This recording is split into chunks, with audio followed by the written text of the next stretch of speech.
Good afternoon. Good afternoon. So I have read entirely too much about coronavirus, and Dr. Kelly actually same thing. So we decided we would get together and we would try to help everyone update you on the coronavirus. And please stop the pandemic. There's no pandemic. Okay, so let's start off. If you don't know Dr. Kelly, you should know because she's the bomb. But Dr. Kelly is an endocrinologist in Atlanta, and of course, you know me, Dr. Renee. So, first of all, coronavirus is a family of viruses that have been around for a long time, since the 1960s. So, if you look on the back of your Clorox bottle, one of the viruses that it fights says coronavirus because it's been around for a long time. This is a particular strand of coronavirus, very similar to there being very different strands of the flu virus. So, Dr. Kelly, you're on next.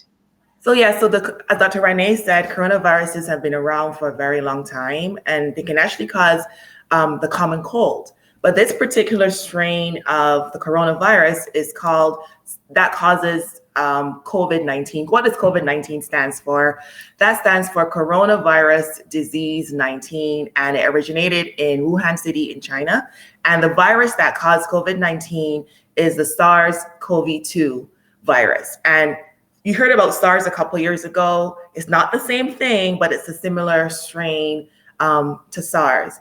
And coronaviruses could be spread from human to human. It's also spread amongst animals. And this particular virus that started in Wuhan City was thought to originate in a live animal market. And then it spread from individual to individual. So in terms of the impact currently in the US, and I got this information from the CDC website today. They have some really good up-to-date information, and I believe they update it every few days or so. And on the CDC website, the CDC is the Center for Disease Control. So if there's something you should be worried about when it comes to diseases and health, between the World Health Organization and the CDC, those are the two places you should listen to, not Fox, ABC, NBC, CNN. You should listen to the CDC or the WHO. Yes, definitely. So on the CDC website, they said that so far there are 99 cases of COVID-19. This excludes cases of people that came back from China and Japan. So 30 of those 99 cases are travel related, 20 from person to person, and currently there are 49 individuals under investigation. In terms of those individuals that came from Japan or China, 3 came back from China and 46 were from the Diamond Princess ship. So there are about 13 states that are currently reporting individuals being infected by coronavirus. I think in Atlanta, I saw there were 2 individuals. How many has Illinois been reporting? Might be like 4. 4 cases? Okay. Okay. And as of March 4th, about 1,500 patients were tested at the CDC for coronavirus. And this does not include numbers that were, tested at local health departments. But let's talk about coronavirus compared to the flu. So currently, there are about 98,000 worldwide cases of coronavirus, as opposed to 1 billion, say that again, 1 billion cases of the flu virus. And in the United States, 209 cases of coronavirus, as opposed to 9.3 to 45 million cases of the flu virus in the US. So we need to be a little bit more concerned about the flu than we do. Do you know how many people have died from the flu, even in 2020? How many people?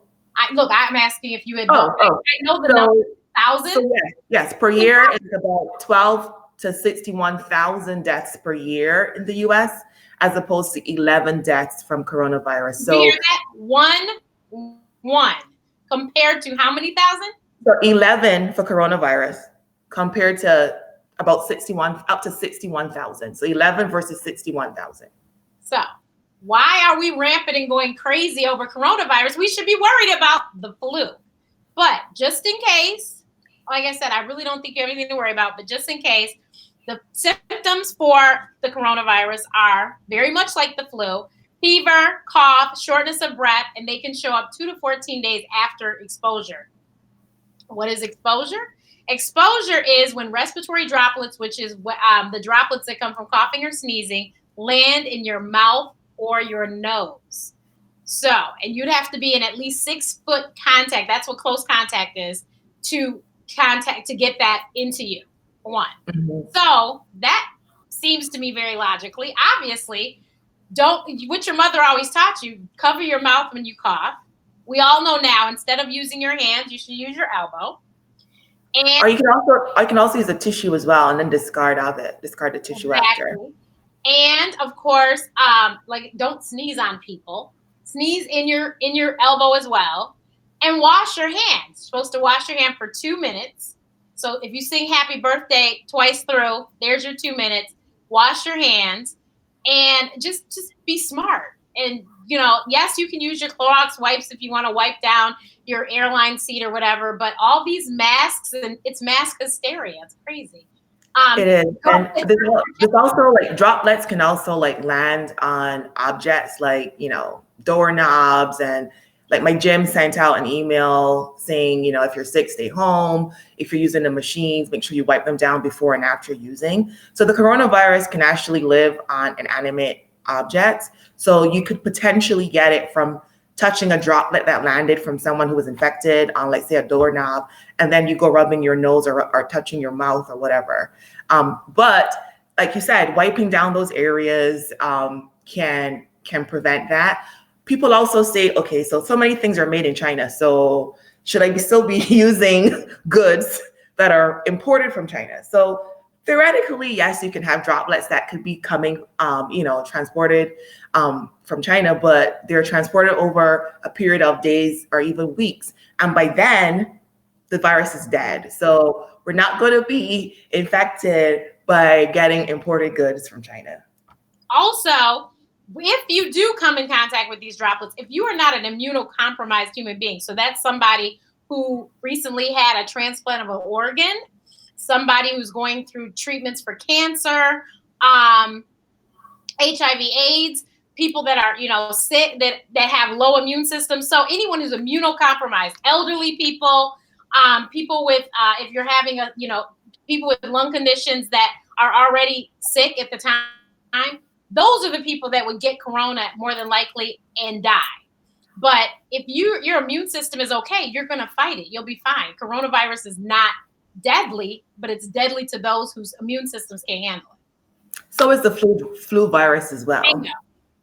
Exactly. Which is why we are both advocating that you go get your flu shot, particularly if you're in any of these categories. If you're a pregnant woman, because yes, pregnant women can vertically transmit coronavirus.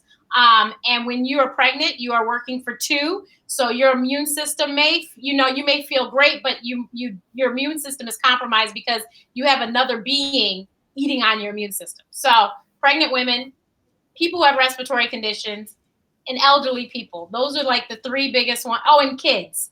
Those are the 4 categories of people that really should go get flu shots. Am I right? Yeah, you talked about wearing the mask. Like, I had a patient come in yesterday with a mask on and he had gloves on. And I was like, what are you doing? So the CDC does not recommend that you go out and get a mask. The masks prevent viruses from going out. So if you are sick, yes, you should wear a mask. But if you're healthy, wearing a mask does not prevent a virus from coming in. And in fact, people are going to be touching on their masks. So you're going to be touching your nose and your face more than you probably would have if you didn't wear a mask. The masks that they use are called N95 masks that healthcare personnel have to be fitted for. So like, you could be, even if you go and buy an N95 mask, not even be the right one. So all these masks aren't going to help, and in fact might be even more harmful. You need to wash your hands, especially after using the bathroom. If you're sneezing and coughing, wash your hands. Before you're about to eat, go wash your hands. And wash your hands, like Dr. Renee said, for a long time, 20 seconds to 2 minutes. That's going to be perfect for you. If you're sick, stay home. Yes. Don't go to the gym if you're sick. Don't go to work. Don't go anywhere if you're sick. Don't send your sick kids to schools either. Yeah, because if you're sick already and you do somehow miraculously come in contact, you're inevitably more than likely to get sicker. So that's why if you're sick, you want to just stay home and get better. The other thing is the masks, like I said, it's hysteria now. So the people who need the masks, like the surgeons and the doctors that are in the hospital trying to treat the sick, don't have masks because there literally is becoming a shortage of masks. So please, please let those people get the masks. Not to mention, have you looked at the price of these masks? Are you serious? Have you seen? There's like a box of masks for $400. Are you serious? Crazy. It's crazy. And they're disposable. So you can't like wear them for 10 weeks. So please let the doctors and the hospitals get their masks because we both know physicians that hospitals are talking about shortages of these vital items that they need. Okay. So please let those people have the masks because they really serve us no purpose. And I've also heard about physicians saying that patients are calling up, like demanding to be tested for coronavirus. And, the CDC put out, I guess, guidelines as to who should be tested. And they said that if you've traveled to one of the areas that coronavirus is active, and they have a couple countries, Iran, Japan, South Korea, China, and Italy, and you have symptoms within 14 days of exposure, you should be tested. Or if you are a household contact, or if you've been in close contact with someone who has been proven to have coronavirus, you should be tested, as well as healthcare personnel who's been in contact or treated patients who have proven coronavirus, you should be tested. So if you have none of these scenarios going on in your life, and you just have the normal runny nose or cough and sneeze, you probably don't have coronavirus. So you shouldn't be calling your doctor or even turning up at the emergency room demanding to be tested for coronavirus. No. And also, use your urgent care. Let the emergency room be for the emergencies. Just an FYI. That's a good point too. Just an FYI. It probably save your pocketbook too. But definitely, you let the urgent care be utilized for what it's for, and let the ER be utilized for what it's for.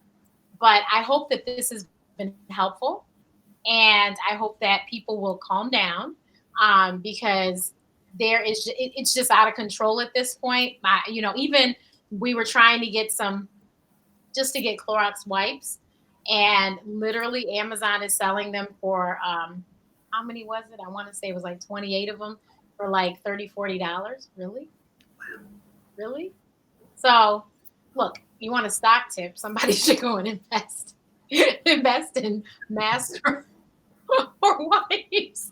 But you didn't hear that from me. But thank you so much, Kelly. This was wonderful. And now we're going to hop on and do it on Kelly's channel. Do it again. All right, then. Bye.